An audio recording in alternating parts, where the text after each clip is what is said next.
hero.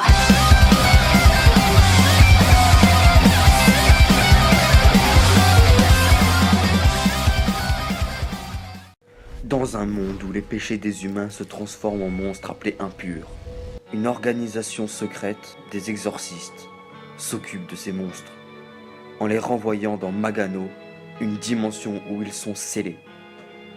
Malgré cela, certains arrivent à s'enfuir et amènent la désolation dans le monde des humains. Enmadoro Kuro est un jeune collégien qui aspirait autrefois à devenir le meilleur des exorcistes. Après un drame, la mort de ses camarades, il renonce à tout, n'a plus aucune ambition dans la vie et arrête l'exorcisme. Avec sa rencontre avec Adachino Benyo, il reprend goût à l'exorcisme malgré son passé douloureux et continue sa mission.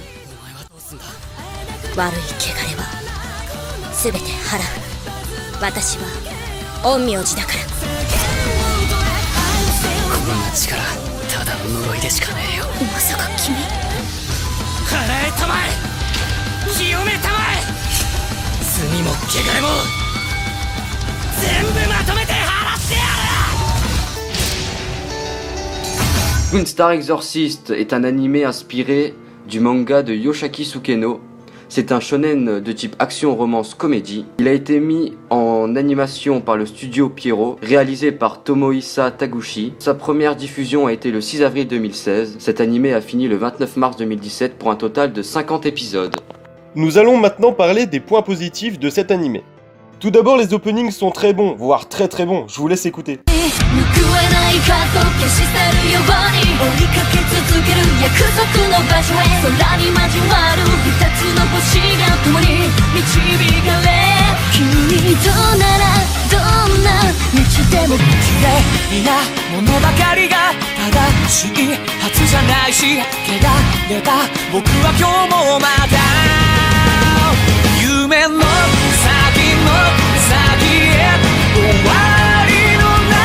Alors, pour moi, ça sera l'histoire et les retournements de situation. L'histoire est prenante, les retournements de situation sont multiples, cette histoire est parfaite. Justement, on ne sait pas à quoi s'attendre, rien n'est prévisible, et c'est ça qui est génial. L'histoire aussi des personnages, autour des personnages, elle est bien, on connaît leur passé, et on ne sait pas leur futur grâce au fameux retournement de situation. Donc le background des personnages est un point positif pour Twin Star. Je vous parlais juste avant des openings qui étaient très très bons, mais il n'y a pas que les openings, il y a aussi les OST. On va parler maintenant des points négatifs. Alors je commence, la romance n'est pas assez exploitée je trouve. Il y a une romance tout le long, on la sent, mais il y a tellement de comédie que cela la cache, il y a qu'à la fin où il se passe un truc, mais c'est pas assez quoi, on ne voit pas assez dans l'animé, en 50 épisodes ils auraient pu faire beaucoup mieux. Je trouve ça un peu décevant, mais bon, ça va. Je trouve pour ma part qu'il n'y a pas assez d'OST, elles sont pas assez diversifiées. Mais bon, après, niveau financement, on sait que ça coûte de l'argent, alors on va pas chipoter dessus. Même si bon, c'est un petit peu dommage sur certains moments. Mais ça reste tout de même un très très bon animé. Un autre point négatif, le design des personnages.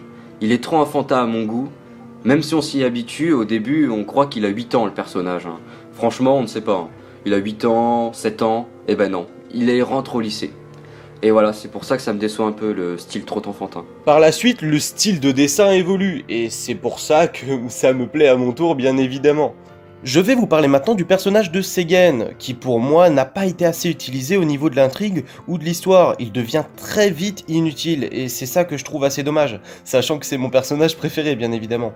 Mais sachant qu'on part quand même sur Seigen, qui est censé être le maître de Rokuro, qui est normalement assez puissant, devient très vite inutile, et malheureusement qui n'est pas aussi servi que je l'attendais. Maintenant, nous allons passer au petit bonus qu'on a trouvé dans l'animé. Et j'ai trouvé beaucoup de ressemblances à l'animé Bleach, que beaucoup d'entre vous ont vu, je pense, c'est même sûr. Les combats explosifs. Dans Bleach, tout explose, les bâtiments, les montagnes, tout pète. Les mecs qui se battent à coups d'épée, ça explose des montagnes, normal.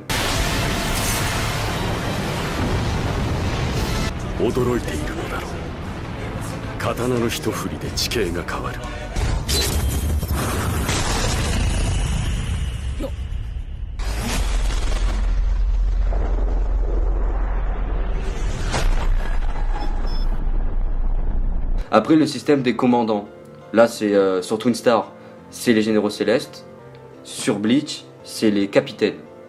Avec un pouvoir supérieur aux autres Onmyoji ou aux autres Shinigami, le Benkai pour Bleach.